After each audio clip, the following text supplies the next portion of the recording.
بسم اللہ الرحمن الرحیم باب قوله ایاما معدودات فمن کان منکم مریضا او علی سفر فعدۃ من ایام اخر وعلی الذین یطیقونه فدیۃ طعام مسکین فمن تطوع خیرا فهو خیر له وان تصوموا خیر لکم ان کنتم تعلمون۔ رمضان المبارک کے روزے کے تعلق سے قرآن مقدس نے بہت ہی واضح بیان جاری کیا اور اس کے احکام صادر فرمائے۔ اس کے لیے تو جب آپ تسلسل کے ساتھ تلاوت کر لیں، ترجمہ دیکھ لیں، تفسیر دیکھ لیں، تو سارے احکام انشاءاللہ تعالی آپ پر خود بخود منکشف ہو جائیں گے۔ امام بخاری رحمۃ اللہ تعالی علیہ نے یہاں پہ صرف ان آیات کو پیش کیا ہے جن کی تفسیر ان کو ان کے معیار پر صحیح حدیثوں کے ذریعے پہنچ سکی ہیں۔ ایام معدودات یعنی صوم و ایام معدودات، روزے رکھو گنے چنے معلوم دنوں میں۔ وہ معلوم دن کیا ہیں؟ ماہ رمضان کے 29 دن یا 30 دن۔ تو ایام معدودات جو گنے ہوئے چنے دن ہوتے ہیں وہ معلوم ہوتے ہیں۔ تو ماہ رمضان کے گنے چنے معلوم دنوں میں روزے رکھو۔ یہ روزے رکھنا فرض قرار دے دیا اللہ تبارک و تعالیٰ نے۔ اب اس کے بعد تفصیل، فمن کان منکم مریضا، تم میں جو کوئی بیمار ہو یا سفر میں ہو، فعدۃ من ایام اخر، تو وہ دوسرے دنوں میں شمار کرے۔ وہ جو گنے ہوئے دن ہیں ان کی گنتی دوسرے دنوں میں پوری کرے، یہ مطلب ہے۔ یعنی ان کی قضا اس چھوڑے ہوئے روزوں کی تعداد میں ان کی قضا دوسرے دنوں میں کر لیں۔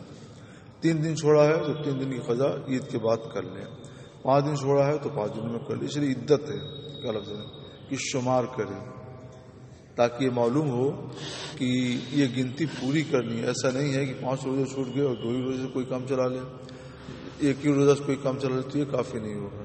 جتنے چھوڑے ہیں اتنے کی گنتی پوری ہونی ضروری۔ یہ تو ایک حکم اللہ تعالیٰ نے بیان فرما دیا۔ اب اس کے بعد دیکھیے، وَعَلَى الَّذِينَ يُطِيقُونَهُ، اطاقہ یطیقو، اطاقہ کے معنی آتے ہیں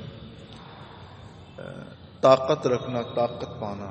تو لفظی ترجمہ تو اس کے یوں ہوگا، اور ان لوگوں پر، اور ہو کا مرجع صوم ہے، اور ان لوگوں پر جو روزے کی طاقت رکھتے ہیں، فدیہ ہے ایک مسکین کا کھانا۔ روزے کا فدیہ ایک مسکین کا کھانا ہے۔ وہ کھانا آج کے رائج وزن سے 2 کلو 47 گرام گیہوں یا اس کا دام یا اس کا آٹا ہے۔ ایک روزے کا فدیہ ہی ہے۔ فمن تطوع، یہ لفظ کل بھی آیا تھا۔ تطوع کا مطلب یہ ہوتا ہے کہ اپنے اختیار اور اپنی مرضی سے کوئی نیک کام کرنا، اپنی مرضی سے کوئی نیک کام کرنا، یعنی نفل کام کرنا۔ نفل جو ہے یہ اپنی مرضی سے بندہ کرتا ہے، اللہ نے اس کے اوپر واجب یا لازم نہیں کیا۔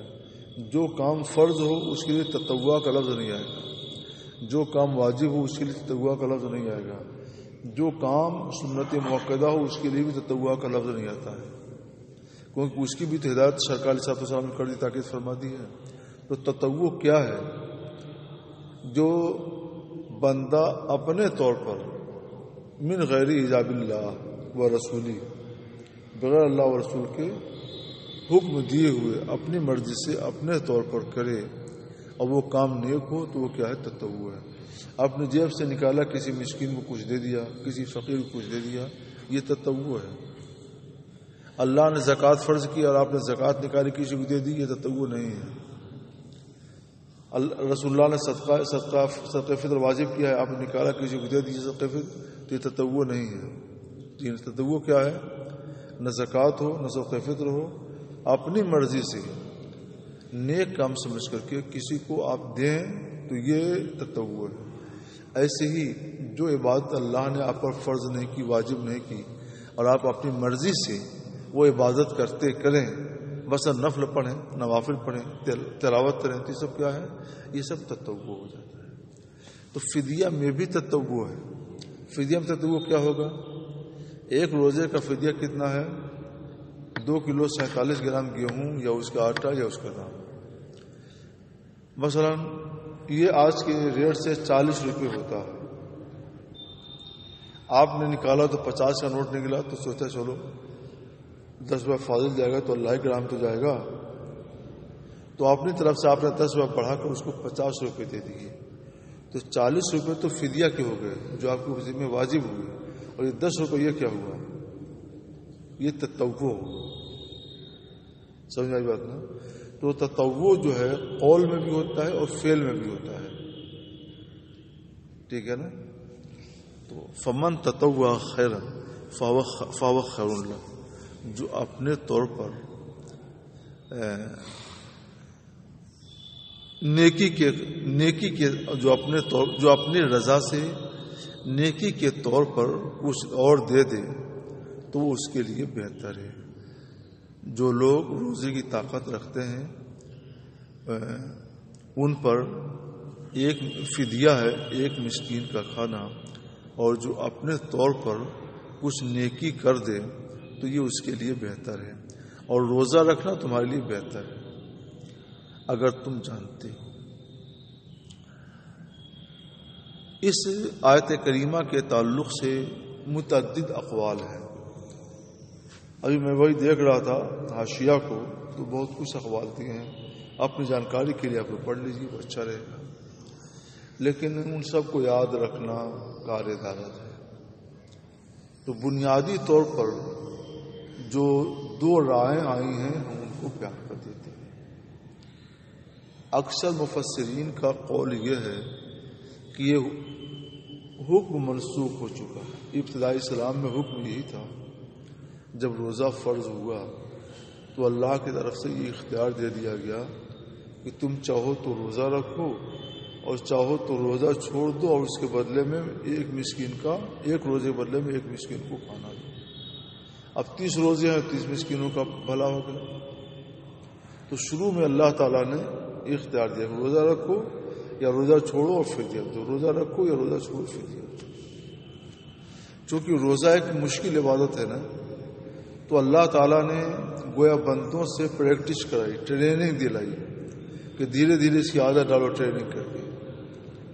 اور جب ٹریننگ کا زمانہ مکمل ہو گیا تو پھر فائنل حکم جاری ہو گیا کہ اب تم کو روزہ ہی رکھنا, فدیہ نہیں دینا ہے. تو بہت سے احکام جو مشکل ہوتے ہیں ان میں اللہ تبارک و تعالیٰ نے تدریجی احکام جاری کیے ہیں جو مشکل احکام ہیں. یہ بھی مشکل احکام میں سے تھا, تو اللہ نے یہاں بھی تدریجی حکم جاری فرمایا کہ روزہ رکھو یا فدیہ دو, روزہ رکھو یا فدیہ دو. تو اکثر مفسرین کا قول یہی ہے کہ یہ ابتدائی اسلام میں روزہ رکھنے اور فدیہ دینے کا اختیار تھا, چاہے روزہ رکھو یا فدیہ دو.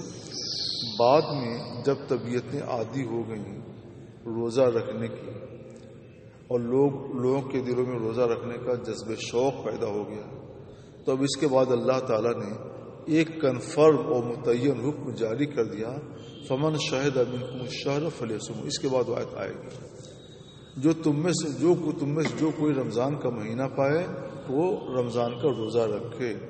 اب اس میں یہ نہیں فلیصم ہو اور روزہ رکھے یا اس کا فدیہ دے, اب یہ نہیں, فدیہ یہی تک تھا. تو بعد میں ایک متعین حکم, اور اس کو اصطلاحی طور پر محکم کہتے ہیں, ایک محکم فرمان جاری ہو گیا کہ یہ رمضان کا مہینہ آ گیا, تم کو روزہ رکھنا ہی رکھنا ہے, اب چھوڑ نہیں سکتے. سمجھ گئے نا؟ تو یہ منسوخ ہے, اور اس کے بعد جو آیت کریمہ آ رہی ہے وہ اس کی ناسخ ہے. عمل ناسخ ہوتا ہے, منسوخ پر عمل ناجائز ہوتا ہے. الامر بالمنسوخ لا یجوز, وہ ناجائز ہوتا ہے.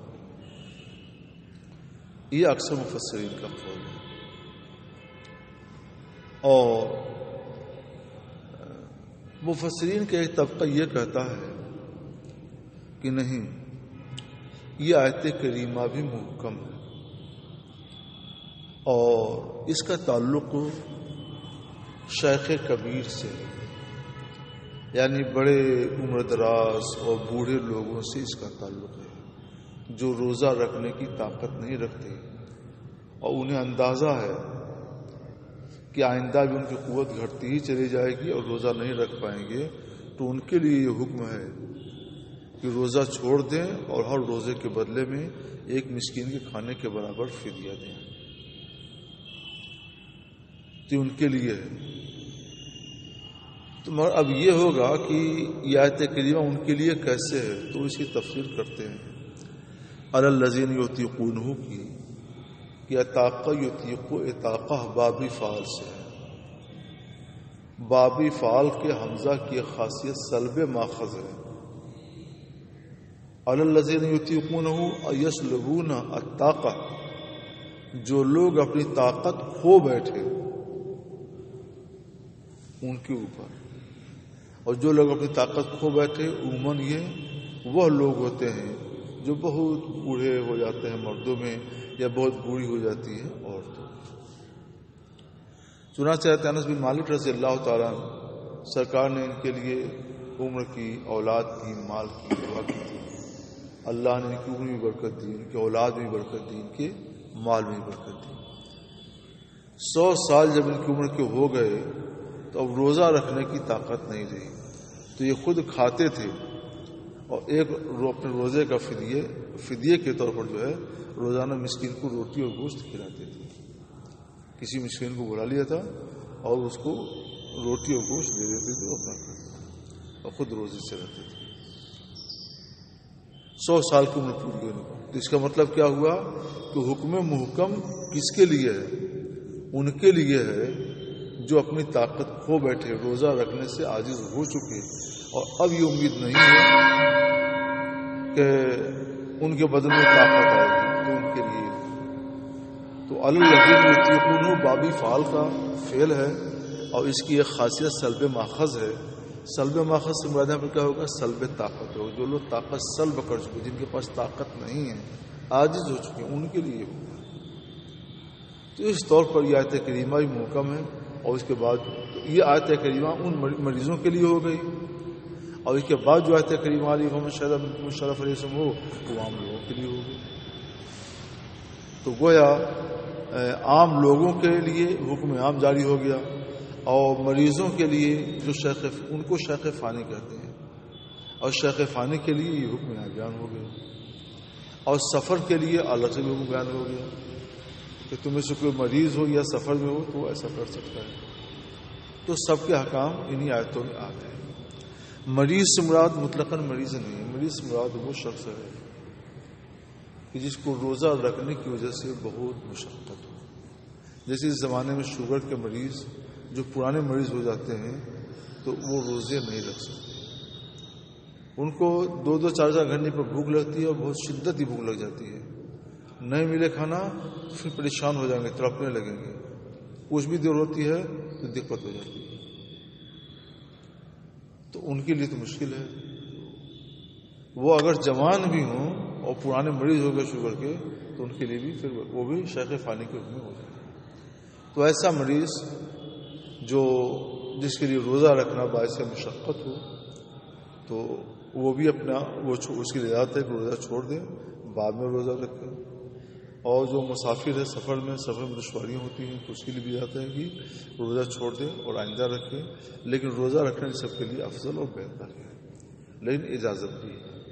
اور شیخ فانی کے لیے یہ تو پہلے مسافر اور اس مریض کو بیان کیا ہے جس کا مرض باعث مشقت ہو، اس کے بعد شیخ فانی کا حکم بیان کیا ہے، اور اس کے بعد عام صحت مند لوگوں کا حکم بیان کیا ہے۔ یہ 3 طرح کے احکام ہیں۔ اب میں ترجمہ ایک مرتبہ پھر کر دیتا ہوں۔ پہلے تم یہی بتایا گیا کہ تم لوگ روزے رکھو گنے چنے معلوم دنوں میں، معلوم کا لفظ بڑھا لینا، یہ حکم عام ہو گیا۔ اب اس کے بعد کچھ خصوصی احکام، جو کوئی تم میں سے بیمار ہو، مریض ہو یا سفر میں ہو تو وہ دوسرے دنوں میں اپنے روزے شمار کریں۔ تیسرا حکم، اور تم میں سے جو لوگ طاقت کھو بیٹھے یعنی شیخ فانی ہو گئے یا جوان ہیں اور شیخ فانی کی طرح سے ہو گئے تو ان پر فدیہ ہے 1 مسکین کا کھانا، اور جو کوئی اپنے طور پر نیکی کر دے یعنی فدیہ بڑھا دے تو یہ اس کے لیے بہتر ہے، اور روزہ رکھنا تمہارے لیے بہتر ہے اگر تم جانتے ہو کہ روزہ رکھ سکو گے تو تمہارے لیے روزہ رکھنا بہتر ہے۔ شیخ فانی تو یہ جانتا ہے روزہ نہیں رکھ سکے گا تو اب وہ تو نہیں کر سکتا، لیکن مسافر تو جانتا ہے کہ روزہ رکھ سکے گا، اور مریض بھی جانتا ہے کہ روزہ رکھ سکے گا کہ نہیں رکھ سکے گا، تو جو جانتا ہے کہ روزہ رکھ سکے گا تو اس کے لیے روزہ رکھنا بہتر ہے، اگرچہ شان اس کے لیے یہ گنجائش ہے۔ عطا کہتے ہیں یفطر من مرض کلی، تمام بیماریوں میں افطار کریں، تو وہ تو ہر بیماری سے، یہ تو ان کا اپنا مذہب ہے، آج اس پر کوئی عمل نہیں کرتا ہے۔ یہ بہت بڑے فقیہ گزرے حضرت تابعی ہیں۔ کما قال اللہ، اور حضرت حسن بصری اور ابراہیم نخعی رضی اللہ تعالیٰ عنہ فرماتے ہیں کہ یہ آیت فی المرضع، دودھ پلانے والی عورت اور حاملہ عورت جب ان کو اپنی جان کا اندیشہ ہو یا اپنی اولاد کا اندیشہ ہو تو یہ دونوں روزہ چھوڑ دیں، پھر بعد میں قضا کریں۔ اما شیخ الکبیر، شیخ کبیر جس کو ہم نے شیخ فانی کہا ہے، فقہا کی اصطلاح میں ان کو شیخ فانی ہی کہتے ہیں، اور رہ گیا شیخ فانی جب وہ روزے کی طاقت نہ رکھے فقد اطعم، تو وہ فدیہ دے، تو جزا، اس کی جزا جو ہے وہی ہے کہ وہ فدیہ دے، اور اس کی دلیل میں ہے فقط اطعم انس، حضرت انس بن مالک رضی اللہ تعالیٰ عنہ نے بعد ما کبر، عمر دراز ہونے کے بعد، 100 سال پورے کر چکے تھے، عمر دراز ہونے کے بعد 1 سال یا 2 سال تک ہر مسکین کو گوشت اور روٹی کھلاتے تھے اور خود افطار کرتے تھے۔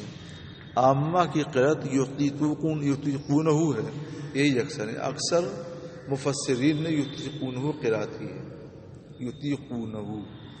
اب یہ یطیقونہ اپنے معنی ظاہر پر ہے یا سلب ماخذ پر ہے، یہ اختلاف ہے جیسا کہ ہم نے بیان کیا۔ یہ اس لیے بتا رہے ہیں کہ اب جو ایک قرأت اس کی جو ہے یطوقونہ بھی ہے، یطیقونہ کی بجائے باب تفصیل میں لے جاتے ہیں، طوق یطوق تطویق، تو یطوقون، طوق یطوق تطویق مانے طاقت دلانا، تو طاقت کس کو دلائی جاتی ہے، سہارا کس کو دلایا جاتا ہے؟ ایک آدمی دوڑتا ہے تو اس کو تم سہارا دو گے کہ آئیے ہاتھ پکڑ لیں چلے، نہیں، جو سہارا کا محتاج ہے، کمزور ہو چکا ہے، اس کو طاقت دی جاتی ہے، اس کو سہارا دیا جاتا ہے۔ تو علی الذین یطوقون، ان لوگوں پر جن کو طاقت دلائی جاتی ہے، کھلا کر پلا کر کسی اور ذریعے سے طاقت دلائی جاتی ہے، کسی میں چلنے میں، اٹھنے میں، بیٹھنے میں، سونے میں، کہ ان کو اٹھایا جاتا ہے، ان کو بیٹھایا جاتا ہے، ان کو سہارا دے کر کے کچھ قدم چلائے جاتے ہیں، یہ ہے الذین یطوقون۔ یہ قرأت کچھ قاریوں نے اپنی قرأت الذین یطوقون سے کی ہے، باب تفصیل سے کر دی ہے۔ تو اب اس کا بیان آ رہا ہے۔ عطا سے روایت ہے کہ انہوں نے ابن عباس سے سنا کہ وہ قرأت کر رہے تھے وعلی الذین یطوقونہ فدیۃ طعام مسکین، یہ ابن عباس کی قرأت ہوئی۔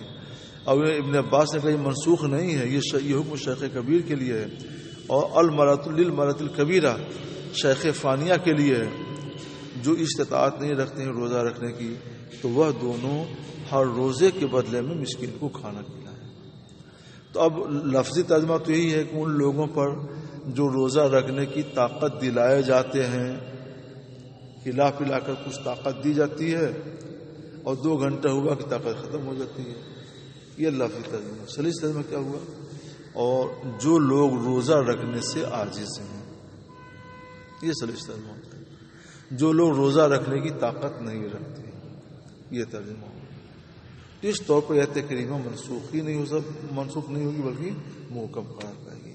یطیقونہ پڑھیں گے تو ایک طور پر وہ آیت کریمہ محکم ہے، اور ایک طور پر وہ آیت کریمہ منسوخ ہے، اور یطوقونہ پڑھیے تو مطلقاً آیت کریمہ محکم ہے، اس میں منسوخ کا احتمال ہے۔ تو دونوں قرأتوں کا حکم نے بیان کر دیا۔ ہم کتاب التفسیر میں آیات کو چھوڑ دیتے ہیں کنز الایمان اور خزان الفانس کے لیے، تو لیکن آپ لوگ آئے ہیں تو ایک آدھ سبق ہم پڑھا دے رہے ہیں تاکہ آپ کو یہ احساس ہو جائے کہ ہم کو قرآن پاک کی آیتوں کی تفسیر کس طور پر سمجھنی چاہیے، اور یہ مسئلہ آپ کو وہاں سے بھی مل جائے گا، ٹھیک ہے نا۔ اور ہم جو ہے صرف احادیث پڑھاتے ہیں، احادیث ہی پڑھانے کے لیے ہے بھی، اگر اس طور پر پڑھایا جائے نا تو سبق بہت مختصر ہو جائے۔ اب مقصود ہے دورہ حدیث، دورہ آیات قرآن نہیں، تو ہم انشاءاللہ وہی کریں گے۔ جہاں بہت ضروری ہوگا وہاں پہ کر دیں گے۔ ہاں ضروری تھا، یہ مسئلہ عام طور پہ آتا نہیں ہے، تو ہم نے سوچا کہ اس کی وضاحت کر دیں تھوڑی سی۔ پھر اب اس کو ملا لیجیے گا آپ لوگ۔ پھر اس کے بعد جو ہے یہ سب ساری چیزیں آ رہی ہیں۔ باب احل لکم لیلۃ الصیام الرفث الی نسائکم ہن لباس لکم وانتم لباس لہن۔ اچھا، اس میں کوئی اس میں دیکھو، رفث کا مطلب کیا ہوتا ہے؟ اور شوہر کا اپنی بیوی سے استمتاع، لذت حاصل کرنا۔ تو لذت حاصل کرنے کے جو بھی صورتیں ہوں وہ سب شامل ہیں اس میں، رفث میں۔ اور یہاں کنایا ہے رفث کا لفظ جماع سے، صرف ایک استمتاع جماع مراد ہے۔ ترجمہ کرو، تمہارے لیے رمضان کی راتوں میں جماع حلال کر دیا، اپنی بیویوں کے ساتھ جماع حلال کر دیا گیا۔ وہ تمہارے لیے لباس ہے اور تم ان کے لیے لباس ہو۔ اللہ کو معلوم ہے کہ تم لوگ اپنی جانوں کے ساتھ خیانت کرتے ہو، اپنے ساتھ خیانت کرتے ہو، تو اس نے تمہاری توبہ قبول کی اور معاف کر دیا۔ اب تم ان کے ساتھ مباشرت کر سکتے ہو۔ وابتغوا، اور اسے تلاش کرو، اسے طلب کرو جو اللہ نے تمہارے لیے مقدر کر دیا ہے، یعنی جماع سے مقصود تمہارا اولاد کی طلب ہونا چاہیے۔ تفسیر، برا ابن عازب کہتے ہیں کہ جب رمضان کو نازل ہو گیا تو صحابہ اپنی بیویوں کے ساتھ جماع قربت نہیں کرتے تھے پوری رمضان۔ ان کے لیے بس اتنی اجازت تھی کہ نماز عشاء سے پہلے تک وہ کھا سکتے ہیں، پی سکتے ہیں، جمع کر سکتے ہیں، اور جیسے نماز عشاء شروع ہوئی تو ساری چیزیں حرام ہو جاتی تھیں۔ اب پوری رات ان کو کھانے سے، پینے سے، جماع سے الگ رہنا ہے پوری رات۔ تو اب یہ لوگوں کے لیے بڑا شاق تھا، تو یہ ایک مشقت بھرا حکم اللہ تعالیٰ نے معاف کر دیا، آسان کر دیا۔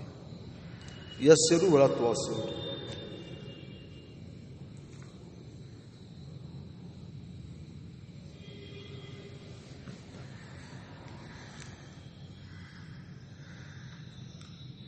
وَقَانَ رِجَالٌ يَخُونُونَ أَنفُسَهُمْ، اور کچھ لوگ اپنے ساتھ خیانت بھی کر لیتے تھے۔ خیانت کا مطلب کچھ لوگوں سے صبر نہیں ہو سکا تو کچھ کھا پی لیا، اور زیادہ تر خیانت واقعہ اپنی بیویوں کے ساتھ جماع کا پیش آیا۔ ایک رات ایسا ہوا کہ عمر فاروق اعظم رضی اللہ تعالیٰ نے بھی جمع کر لیا، تو بارگاہ رسالت میں حاضر ہوئے، شرمندہ سرکار مجھ سے اتنا جرم ہو گیا۔ تو ایک صحابی اور کھڑے ہوئے، مجھ سے بھی یہ جرم ہو گیا۔ تو یہ آیت کریمہ نازل ہوئی۔ باب قول وکلوا واشربوا حتى يتبين لكم الخيط الابيض من الخيط الاسود من الفجر ثم اتموا الصيام الى الليل ولا تباشروهن وانتم عاكفون في المساجد۔ اس میں کئی احکام بیان کیے گئے ہیں، اس کو ترجمہ آج بھی ہم کر دیتے ہیں۔ اور تم لوگ کھاؤ اور پیو یہاں تک کہ تمہارے لیے ظاہر ہو جائے، ممتاز ہو جائے۔ کیا ممتاز ہو جائے؟ سفید دھاگا کالے دھاگے سے۔ پہلے یہیں تک نازل ہوا تھا، من الفجر کا لفظ بعد میں نازل ہوا، من الفجر پہلے نہیں نازل ہوا تھا۔ تو سفید دھاگا کالے دھاگے سے جب ممتاز ہو جائے، اس وقت جس وقت ممتاز ہو اس وقت تک تم لوگ کھاتے پیتے رہو۔ پھر اور من الفجر کو بھی رہنے دیتے ہیں۔ پھر تم لوگ روزے پورے کرو رات تک، سحری کھا لیا تو اب رات تک روزے پورے کرو۔ دوسرا حکم کیا ہے؟ ولا تباشرون، اور اپنی عورتوں سے مباشرت نہ کرنا جب کہ تم اعتکاف میں ہو مساجد میں۔ جب تم اپنی مساجد میں اعتکاف کیے ہوئے ہو تو تم ایسا نہ کرنا۔ اس کو آخر تک پڑھ لیجیے۔ اس سے یہ معلوم ہوا کہ اعتکاف وہ عبادت ہے جو مساجد میں ہی ادا کی جا سکتی ہے، مساجد کے علاوہ نہیں۔ بعض صحابہ کو الخیط الابیض من الخیط الاسود سے میں اشتباہ ہو گیا، ذہن نہیں جا سکا۔ مثلا حضرت عدی بن حاتم طائی تھے، بڑے ذہن صحابی، مگر ذہن سے بات ادھر ہو گئی۔ تو انہوں نے کیا کیا، ایک کالا دھاگا لیا اور ایک سفید دھاگا لیا، تکیہ کے نیچے رکھ لیا، اور آدھی رات کے بعد تکیہ اٹھا کر دیکھا تو نہیں، رات میں وہاں چراغ نہیں ہوتے تھے تو کچھ پتہ نہیں چلا کون کالا دھاگا ہے کون سفید ہے، تو رکھ دیا۔ پھر دیکھا نہیں ہے تو اپنا کھاتے پیتے رہے جب تک، اور جب ان کو یہ پتہ چلا کہ یہ کالا یہ دھاگا ہے، یہ کب پتہ چلا؟ سورج کی جب دھمک ہو جاتی ہے اور صبح روشن ہونے لگتی ہے تب پتہ چلے گا۔ اس سے بہت پہلے صبح ساری طلوع ہو چکی ہوتی ہے، تب کھانا پینا بند کیا۔ سرکار نے کہا کہ میں نے ایسا کیا، تو حضور صلی اللہ تعالی وسلم نے فرمایا کہ تمہارا تکیہ تو کالے دھاگے اور سفید دھاگے سے پھر بھی چوڑا ہے، ایک دھاگا تم نے کالا رکھ لیا، ایک دھاگا تم نے سفید رکھ دیا، تو تکیہ تمہارا کافی چوڑا ہو گیا۔ یہ سرکار نے ان کے ساتھ تفریح کہ یہاں کالے دھاگے سفید دھاگے سے مراد نہیں ہے، اگر یہ مراد ہو تو تمہارا تکیہ تو بہت چوڑا ہو جائے گا۔ ایک صحابی نے کیا کیا، اپنے انگلیوں میں ایک انگلی میں کالا دھاگا باندھ لیا اور ایک انگلی میں سفید دھاگا باندھ لیا، اور کھانے لگے اور دیکھتے رہے کہ پتہ چلتا کہ نہیں پتہ چلتا ہے۔ جب احساس ہوا کہ اب پتہ چل جائے گا تو کھانا پینا بند کر دیا۔ تو ان سے بھی سرکار صلی اللہ علیہ وسلم نے تفریح کی، فرمایا انکا ریز القفا، تمہاری گدی تو بڑی چوڑی ہے، یعنی تم نافہم ہو۔ تب اس موقع سے یہ دونوں واقعات بعد اللہ تعالیٰ نے من الفجر نازل کیا، حتی یتبین لکم الخیط الابیض من الخیط الاسود من الفجر۔ تو من الفجر نے بیان کر دیا کہ یہاں خیط ابیض سے مراد جو ہے صبح صادق ہے، یہاں تک کہ صبح صادق کا سفید دھاگا رات کے کالے دھاگے سے ممتاز اور نمایاں، یعنی صبح صادق طلوع کر جائے۔ یہ قرآن پاک کی بلاغت ہے، تب لوگوں کو معلوم ہوا کہ یہ چیز ہے، اسی کو اس کے اندر بیان کیا گیا۔ اس کے بعد سے پھر فائنل مطلب وہ ایک حکم آ گیا کہ صبح صادق سے پہلے تک شہری سے فارغ ہو لیں، اور جیسے صبح صادق طلوع ہو تو روزہ رکھنا فرض ہو جاتا ہے۔ اب کچھ کھائیں گے تو روزہ چلا گیا۔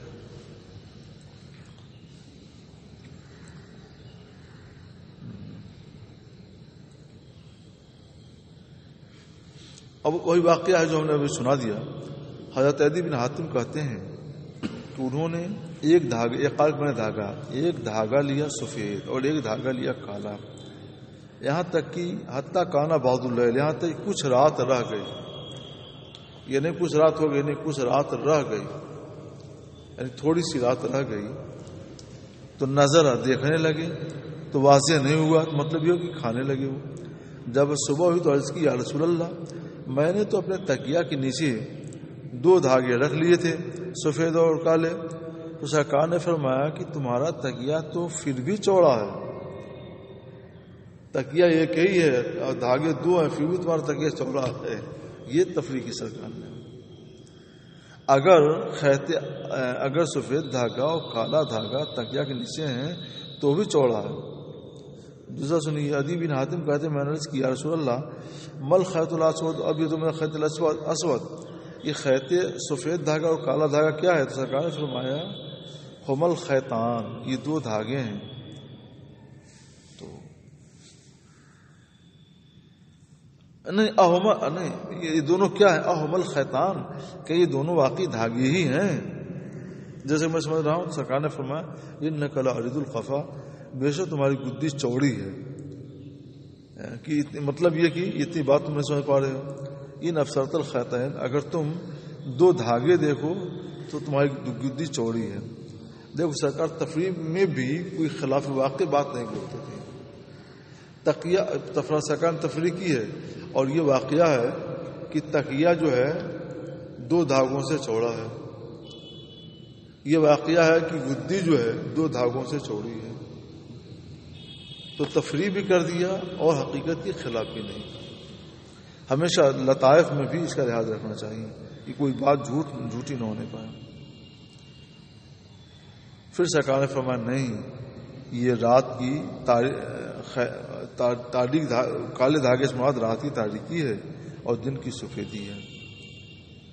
پھر اسی آیت کریمہ کو نقل کر فرماتے ہیں کہ جب یہ آیت کریمہ نازل ہوئی من الخیط الاسود تک اور من الفجر کا لفظ نازل نہیں ہوا تو کان رجال، کچھ لوگ جب روزہ رکھنے کا ارادہ کرتے، روزہ رکھنا چاہتے، تو ان میں سے کوئی آدمی اپنے پیروں میں یہ 2 دھاگے باندھ لیتا اور پھر دیکھتا رہتا کہ کیا ممتاز ہوتا ہے کہ نہیں۔